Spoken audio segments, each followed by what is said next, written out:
temporary status, the kind that comes quickly and is associated with fashion, popular culture, and fads. Then there's enduring status, the kind that has stood the test of time. A kind of status that is earned by delivering exceptional products over and over. This is the kind of status that turned Rolls-Royce into the benchmark of quality.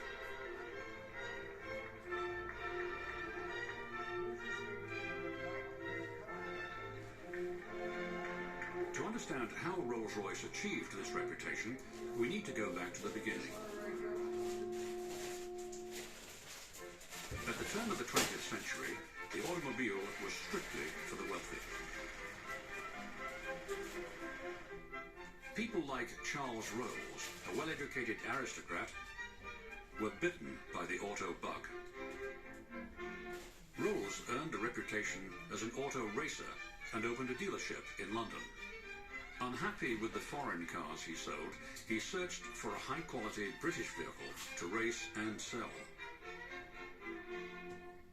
One of his friends told him about such a car being built by Henry Royce. Unlike Rolls, Henry Royce wasn't born wealthy. In fact, he worked his way out of poverty.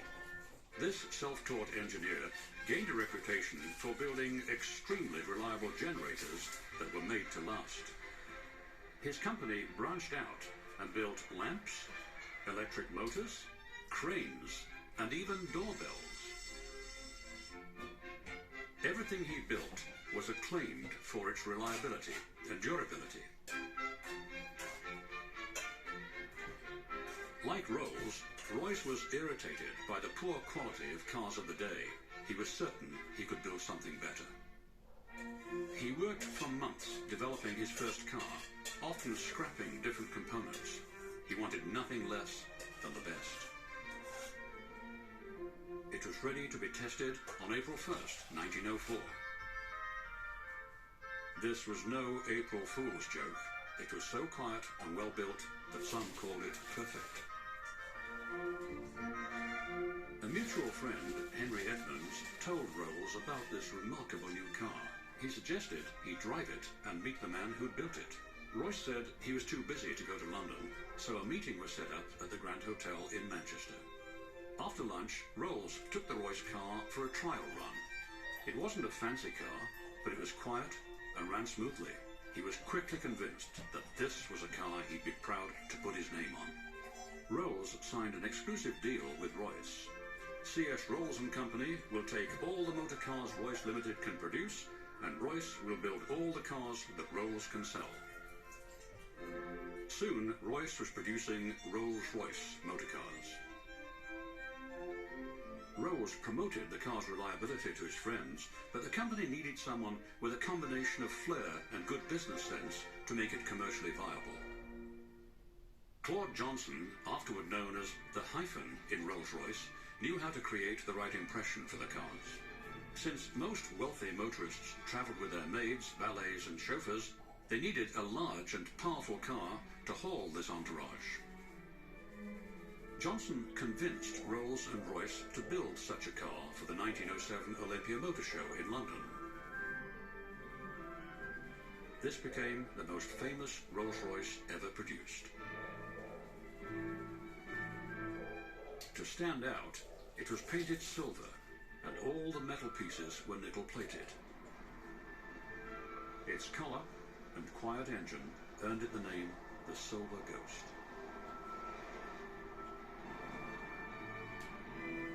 To make a splash in the press, Johnson entered the car in the Scottish Reliability Trial in June of 1907. After a grueling 2,000-mile trip, the Royal Automobile Club inspected the car and found little sign of wear. An inspired Johnson upped the stakes and staged a 15,000-mile, 4-month-long non-stop test for the Silver Ghost. This was twice as long as the then 7,000-mile record. The Royal Auto Club, the RAC, agreed to oversee this event, and the car was off. The Silver Ghost completed the 15,000-mile run, was disassembled and inspected by the RAC. A few minor parts were worn, but total repairs would cost less than $10. The results astonished the press. Orders began to pour in, and manufacturing began in earnest at Royce's little factory in Manchester. It wasn't quite mass production. Only 4 chassis a week were built. Royce didn't want to turn out anything that wasn't as near perfect as possible. Collectors such as Millard Newman believed that the Rolls-Royce Silver Ghost is one of the finest automobiles ever produced. Newman liked to take his ghosts on cross-country trips. He often asked, what other car could perform like this 80 or 90 years after being built? Royce believed that to maintain high quality, he had to concentrate on producing just one model well, instead of trying to do several in a mediocre way. This strategy paid off, and in 1908, the company moved to a larger factory in Derby. Napier, its chief rival in the luxury market, was soon eclipsed. Rolls-Royce had climbed to the top of the automotive mountain. But Charles Rolls wanted to go higher. He wanted to fly. He became an accomplished aviator and was the first pilot to cross the English Channel twice in a non-stop flight. Royce didn't share Rolls's enthusiasm for flying. He thought it was too dangerous. He refused to build aircraft engines. Undeterred by his partner's apprehensions, Rolls continued his flying exploits. In the summer of 1910, while taking part in a landing contest, Rolls sadly had the dubious distinction of being the first Englishman to be killed in an aircraft accident. His death was a blow to the company. It hardened Royce's feelings about aviation.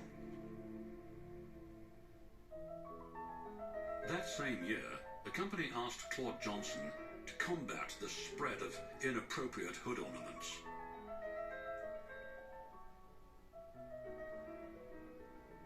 He commissioned a sculptor, Charles Sykes, to create a standard mascot for Rolls-Royce.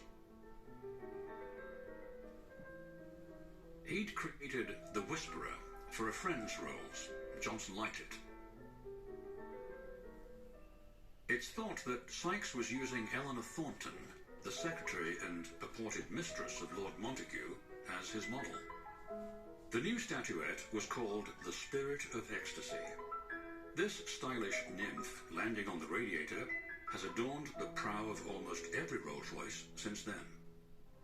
While Eleanor was immortalized in art, her life took a tragic turn. A German submarine sent a torpedo into the ship she and Lord Montague were on. It sank, and she died.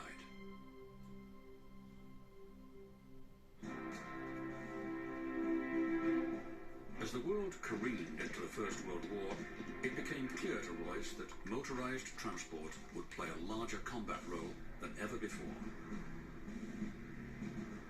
Rolls-Royce made its chassis available for staff cars and ambulances and mechanized armored vehicles. The Silver Ghosts were capable of reaching 50 miles per hour, even with a full combat load that nearly doubled its civilian weight. T.E. Lawrence, or Lawrence of Arabia, was the most famous driver and admirer of the Rolls armored vehicle during the First War. He attributed his success in desert warfare to his Rolls-Royce fleet, which covered thousands of miles without any technical problems. A triumph of British workmanship, said the Times newspaper. Lawrence said, a Rolls in the desert was above rubies. As Rolls-Royce cars were making a difference on the ground, Royce was being asked to reconsider his opposition to building aero engines.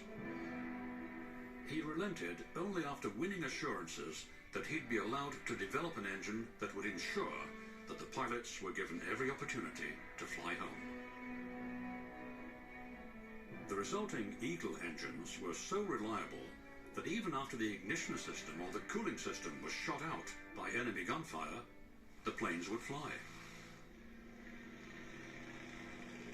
When the war ended, the factory pulled out a chassis it had stashed away and began to develop a new car. By By 1922, the so-called baby Rolls was ready for motorists who wanted a smaller car to drive without a chauffeur. The engine's basic proportions provided Rolls-Royce with its power plant for the next 37 years, until 1959. The company still wanted to compete in the large luxury car market, so it introduced the Phantom in 1925. The new car was built on the Silver Ghost chassis, but had a new engine. Its best feature was hydraulic shock absorbers. Many thought it didn't go far enough. At the same time, Rolls-Royce set up a factory in the United States. Claude Johnson thought that buyers would welcome the chance to bypass the heavy import duties and have a quicker delivery. The cars were popular with movie stars like Charlie Chaplin, Al Jolson, and Norma Shearer, and with society types. But the factory never sold more than 300 cars a year. Not enough to keep the doors open. Back home, Royce recognized that he needed to update the Phantom, and he released the Phantom II in 1929.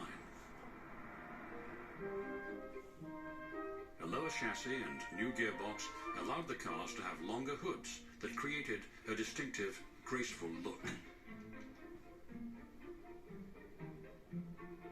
These cars attracted buyers like actress Constance Bennett, who wanted stylish automobiles. Good morning, everyone. She always wanted to be ready for her close-up and took being beautiful seriously. Her Phantom II had built-in lighted vanity mirrors, complete with perfume atomizers and combs, the perfect accessories to take on your way to a movie premiere. Unfortunately, her son also liked her car. He borrowed it one night and drove it off the Santa Monica Pier. It was fished out of the ocean and put in storage. Years later, J.B. Nethercutt, the heir to the Merrill Norman Cosmetic Company, bought the car and had it restored. Today, it's one of the centerpieces to his museum's outstanding collection of beautiful cars in Sylmar, California. Royce was still interested in growing his company. In 1931, Walter Bentley's company was put into receivership. Royce slyly pounced and outbid his rival, Napier. The legendary manufacturer of racing Bentleys and sporting road cars now belonged to Rolls-Royce.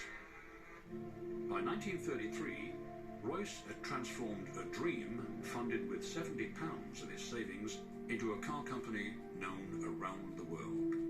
The years of 18-hour days, sometimes longer, and the relentless pursuit of quality had worn him out. His health failed, and in April of 1933, he died. His commitment to build only the best was his legacy. It's reported that the designers and engineers would dismiss something by saying, "That would not do for Henry Royce." This outlook underscored the development of the company's cars and its ever-growing aviation engine business. This eventually would dominate the company.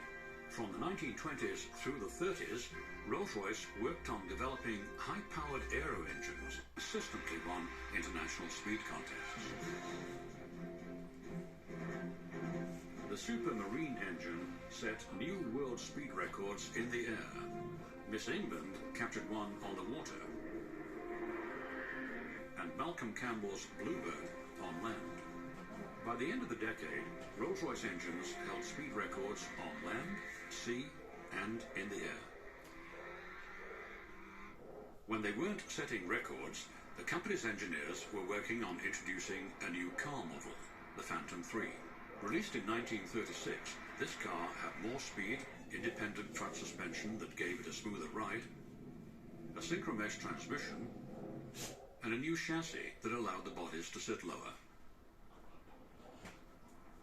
Power came from a new engine which benefited from the company's aviation work. The only cars that could compete with the Phantom III were top-of-the-line Mercedes, Packards and Cadillacs, which actually had more creature comforts. The car had some mechanical shortcomings, but there was no time to introduce fixes.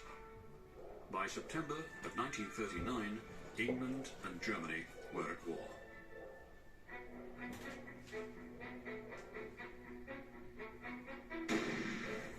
The company was ready to join the battle with a new aviation engine it had been developing, the Merlin. It was hoped that this engine would provide an impenetrable shield for England, like the one Merlin, the legendary magician, devised for King Arthur.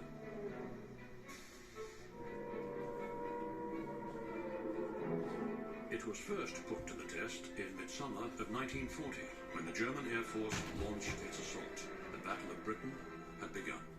Hitler was confident that his Luftwaffe would quickly knock out the only obstacle to world conquest, Britain. His generals planned to first attack the Royal Air Force, the RAF, take control of the sea lanes in the Channel, and then launch an invasion. He would then combine Germany's air and sea power with a conquered RAF to launch a coordinated attack with Japan on the United States. The front line of defense was the Royal Air Force, which was outnumbered 10 to 1 in pilots and planes. One advantage they had was the powerful Merlin engines in their Spitfire and Hurricane fighters. Rolls-Royce built 2 factories to make sure enough Merlins were there, even if one factory was bombed. Men, and for the first time women, struggled to turn out Merlins to push the Luftwaffe back.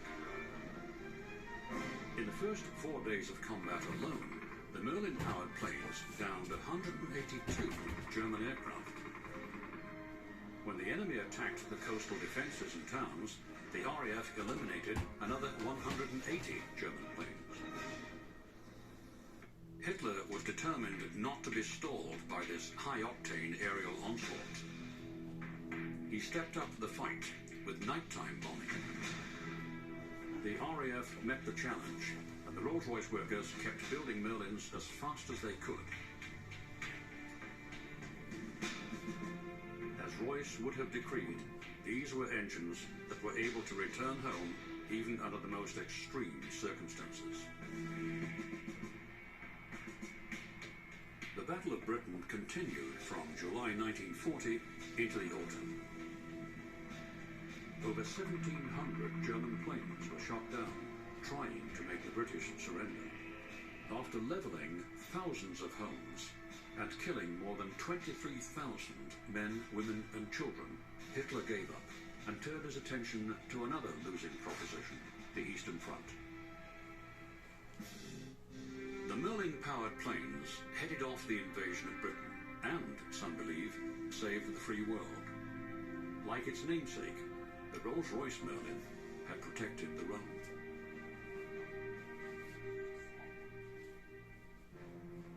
When the war ended in 1945, Rolls-Royce shifted its resources toward commercial aviation with the development of a turboprop engine, the Dart, which powered the famous Vickers-Viscount airliner. The Dart and the company's other pure jet engines became the largest part of Rolls-Royce post-war business.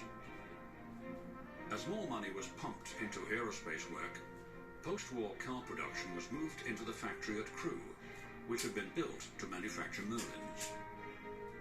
While profits from the motor car division were slim, the car's status proved to be a great promotional tool for the aerospace division. People just felt better about getting on a plane with the Rolls-Royce logo on it. To keep this valuable mystique alive, the very costly and time-consuming handcrafting processes were always highlighted in company publicity and shown off to visitors to the factory. They'd show that wooden inlays were fabricated from carefully chosen matched veneers, then polished over and over until they gleamed. It was said Rolls-Royce spent a fortune making its wood look like plastic, while Detroit tried to make its plastic look like wood. Only perfect leather hides from ranches without barbed wire that could mark the skins were used for the upholstery, and the Spirit of Ecstasy was still hand-finished to adorn every radiator, except on the cars for export to Muslim countries. This meticulous attention to detail helped the company maintain its position as the producer of the world's most prestigious luxury cars. The silver clouds, silver spirits and silver spurs had cachet, but luxury models from Mercedes and even the Japanese began to woo buyers with speed, comfort, reliability and amenities that Rolls-Royce lacked. Unfortunately, the aviation business had slipped and been spun off. The car company could no longer rely on it for the massive investment needed to make it competitive with other luxury brands.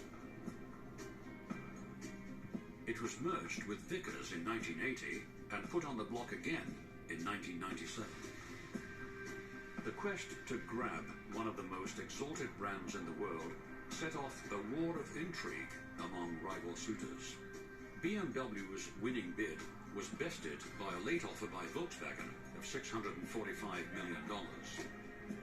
As the world congratulated the victor, the VW discovered it hadn't quite landed the prize. The Rolls-Royce name and R logo were controlled by the old aviation business that had been split off, and this company preferred BMW. BMW rewarded their favor with a $45 million payment for the trademark. Instead of a long court battle, Volkswagen made a deal with BMW and kept Bentley and the Crewe factory while handing over Rolls-Royce to BMW 3 years later. The first BMW-designed Rolls-Royce appeared in 2003. This V12-powered ultra-luxury car was called the Phantom. Many critics weren't taken with its styling. They build only 1,000 cars a year at $350,000 a copy. A price that almost guarantees that a buyer won't often see someone else driving one. The owners are as rare as the cars. Typically, they're very well heeled, with an average annual income of $1 million and liquid assets of at least $10 million, excluding houses of which they often own 3 to 5. Many also own 5 or 6 other exotic, expensive cars. These are the people who buy into a brand that has made history. Volkswagen also unveiled its new Bentley in 2003, a stunning sport touring model called the Continental GT.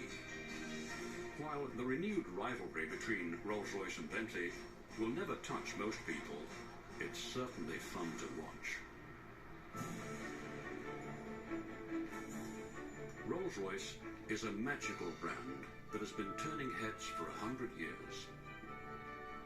To call something the Rolls-Royce of its kind is still the highest compliment that can be paid. Will the new owners keep Merlin's magic alive and protect this symbol of quality? Time will tell.